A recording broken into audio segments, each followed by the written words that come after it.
పేరు 8 అణాలు. నన్ను king George 5 గారి కాలంలో తయారు చేశారు. నేను కాపర్ నికెల్తో చేయబడ్డాను. 7.77 గ్రాములు బరువున్నాను. 26 mm సైజుతో ఉన్నాను. నా థిక్నెస్ వచ్చి 1.8 mm. సర్కిల్ షేప్లో ఉన్నాను. అయితే నాకు ఒక ప్రత్యేకత ఉంది.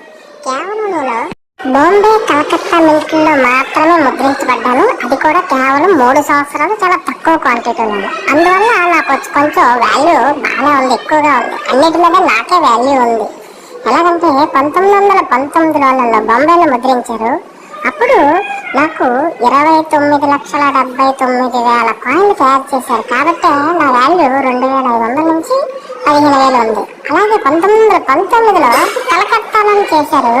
14 లక్షల కాయిన్లు తయారు చేశారు. కాబట్టి దానికి కూడా నాకు 2,500 నుంచి 15,000 ఇస్తున్నారు. కాకపోతే 1920లోని నన్ను కేవలం 10 లక్షలు మాత్రమే చేశారు. కాబట్టి నాకు కొంచెం గర్వంగా ఉంది. అలాగని పొగరు లేదండి. కేవలం 10 లక్షల కాయిన్లు తయారు చేయడం వల్ల నా యొక్క వాల్యూ 25,000 నుంచి 1,40,000 వరకు ఉంది. ఓకేనా ఫ్రెండ్స్, మార్కెట్లో కొన్ని ఫేక్ కాయిన్స్ కూడా వచ్చాయి. కాబట్టి మీరు అలాంటి వాటిపైన దృష్టి పెట్టి జాగ్రత్తగా ఉండాలి. రిజిస్టర్ అయిన కంపెనీలో నుంచి మాత్రమే మీరు కొనాలనుకుంటే నన్ను కొనుక్కోండి తప్ప ఎక్కడ పడితే అక్కడ కొని మోసపోవద్దు. ఓకేనండి, ఉంటాను. Bye bye.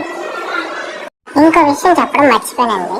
నా గురించి మిగతా అందరి గురించి చెప్తున్నారు కదా, వీడి దగ్గర నేను లేనని తెగ బాధపడిపోతున్నాను. మీకు ఎవరి దగ్గరైనా కనుక ఉంటే ఇన్ని కాంటాక్ట్ అవ్వండి. ఓకేనా? అప్పుడు ఏడుస్తుంటే నేను చూడలేకపోతున్నానండి.